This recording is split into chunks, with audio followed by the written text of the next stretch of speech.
دوستو فرانسیسی انقلاب کی اصل طاقت عوام کے نچلے طبقے، خاص طور پر کسانوں، کاریگروں اور شہری مزدوروں میں مضمر تھی۔ انہیں سان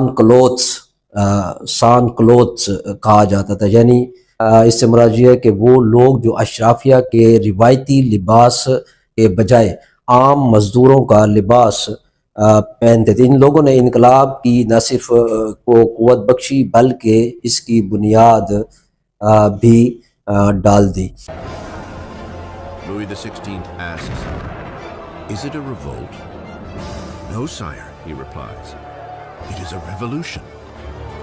دوستو عوام کے نچلے طبقے کو اشرافیہ اور بادشاہت کے نظام کے تحت بدترین حالات کا سامنا تھا۔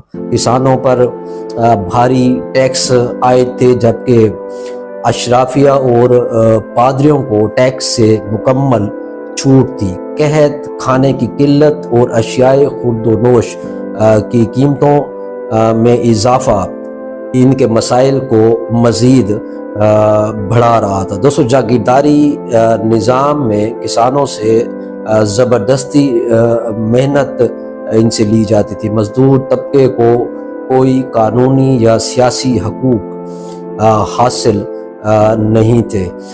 دوستو 5 مئی 1799 بادشاہ لوئس 16 نے خزانہ بھرنے کے لیے ٹیکس بڑھانے کی غرض سے اسٹیٹس جنرل کا اجلاس بلایا۔ نچلے طبقے کے نمائندے یعنی تھرڈ اسٹیٹ نے اس نظام کی مخالفت کی اور خود کو قومی اسمبلی یعنی نیشنل اسمبلی قرار دیا۔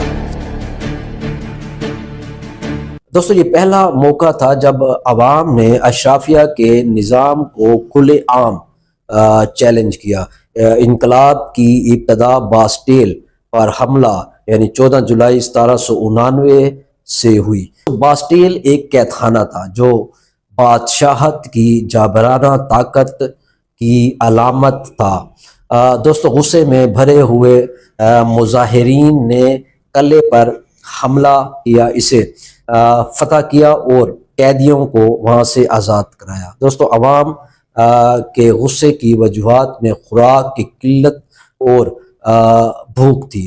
دوسرا بادشاہت کے نظام کی بھی ناانصافی اس میں شامل تھی۔ دوستو یہاں پر ہم ذکر کریں گے، دوستو کسانوں نے دیہی علاقوں میں جاگیرداروں کی زمینوں اور محلوں پر حملے کیے۔ قومی اسمبلی نے عوامی دباؤ کے تحت 4 اگست 1799 کو جاگیرداری نظام ختم کرنے کا اعلان کر دیا۔ دوستو سان کلوتس جسے تیسرا طبقہ بھی کہا جاتا ہے نے پیرس میں اشرافیہ اور بروزوازی کے خلاف مظاہرے شروع کر دیے۔ انہوں نے مہنگائی اور کھانے کی قلت کے خلاف روٹی کا مطالبہ کیا۔ دوستو 6 اکتوبر 1799 کو پیرس کی خواتین نے ورسائی کے محل پر مارچ کیا۔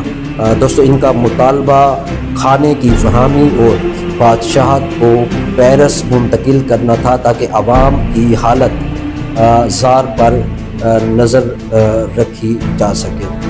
نچلے طبقے نے جمہوری اقدار کے فروغ اور بادشاہت کے قیام کے لیے سخت جدوجہد کی۔ انہوں نے جیکوبنز کی حمایت کی جو ان کے حقوق کی سب سے بڑی حامی جماعت تھی۔ دوستو نچلے طبقے نے جیکوبنز رہنماؤں کا ساتھ دیا، لیکن دہشت کے دور میں وہ خود بھی شدت پسندی کا شکار ہوئے۔ دوستو یہ جو نچلا طبقہ یا نچلے طبقے کی جدوجہد کے نتیجے میں بادشاہ کو گلوٹن کے ذریعے موت دی گئی اور بادشاہت کا خاتمہ اور عوام کے دباؤ پر جاگیرداری نظام ختم ہوا اور مساوات کے اصولوں کو آئینی طور پر تسلیم کیا گیا۔ عوام کے نچلے طبقے نے انقلاب کو شروع کرنے، طاقت دینے اور کامیاب بنانے میں بنیادی کردار ادا کیا۔ باسٹیل پر حملے سے لے کر شاہی محل پر مارچ تک ان کی قربانیوں نے فرانس کی تاریخ بدل دی۔